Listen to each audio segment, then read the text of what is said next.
You know, when Calvin Borrell won the Kentucky Derby, on the way back, all he kept saying is, "It's the hands, baby, it's the hands." Well, that might be true with a jockey, but in horse racing, specifically quarter horse racing, it's all about the legs with the horses. Where right now we're joined by trainer John Cooper, who, anytime you see an advertisement, John, you see you got the best legs around, best leg care around. That's what you're famous for in your advertising. Now, you tell me, I don't know if I do that, but yeah, you've been around for a long time. You definitely know how to take care of horses' legs. Tell me a little bit about what goes into that. Well, you got to have the hands on. Like when I first started in this business, you had to get around horses and you pick up the little things from guys that are smart. When we came here, you couldn't run on anything, you know. Butte was a gift when we finally got it. And so you had to do the hard work. You sit under them, you iced them, you sweated them, you really did. Nowadays, people probably, when they start, they don't even realize that even happened. But it's been good for me, and I'm proud of what I've done. And as far as being the best leg man, my wife puts that in there. I just, you know, they brag on you a little bit, but there's several good leg men here. Every once in a while, I'm talking to a trainer and they say, you know, I felt this horse here or there. I could feel some heat on a horse. Can you tell us what that means? Can you literally feel that? Absolutely, absolutely. You can feel heat. You take a horse and maybe you see something you don't like, and you go to him and start your hand down his leg. It'll get warmer where the soreness is, or the pulse. You know, like if their feet's bothering them, you can feel them behind their ankle and feel that pulse. And if it's hard and throbbing, you know that they're got a problem in their feet's bothering them. In the ankles, like I say, the heat'll be in the knee if you pay attention. But you have to walk down through your horses. Now, when I come back in the afternoons, I call it my quiet time.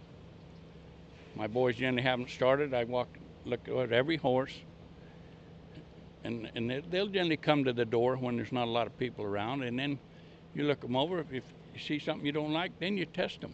Is it fluid? They'll build fluid, and that should be coming for your eye. You should be able to pick that up. In the old days, we used to do them up, sweat them, we ice them, we do everything in the world. If it didn't go away, then sometimes you have to drain that. Well, let's talk about a little bit about bandages on a horse. We see them all the time at the track. I see them all the time here, back here after a horse runs. What are the purposes of the bandage? How they help a horse? Well, like when you're doing a horse up, you know, you've stressed him out there, you've worked him a little bit, or even galloping. He's hit the track, it's hard, jars him. So all you're doing is trying to prevent something that might happen. And doing them up, we used to have our little classes. We taught kids here used to come. Us old guys, we used to give classes. We'd take turns and had a groom school where we could show them the proper way to wrap a horse. Always from the inside out. Start the inside and go around. Don't put too many wraps in the wrong spot and you got a tendon problem. There's just so many things, but the sweating and it takes a while. But there's certain medicines that draw, and some you heat it, it expands. You cool it, it contracts, and it's just something you have in your head. I got my own little remedies. Everybody has, you know. What works for me might not work for them.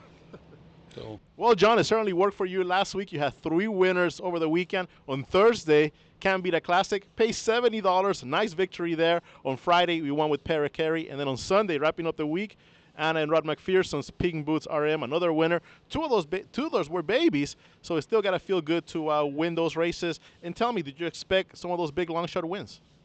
I like Can't Beat a Classic. I'm not a gambler, so I don't say anything to people, but if you go back and watch his race, he got in a lot of trouble. Plus, the race he was in, he hooked the best thing on the ground so far that we know of Paul Jones's, and he wasn't. Bring the bling. Right, but he got bumped pretty good, and then he run in spurts. So I was looking for him to run better, you know, I really was. And I mean, I don't try to say too much, because like I say, I'm not a gambler, and if I told you he was going to win, it wouldn't happen.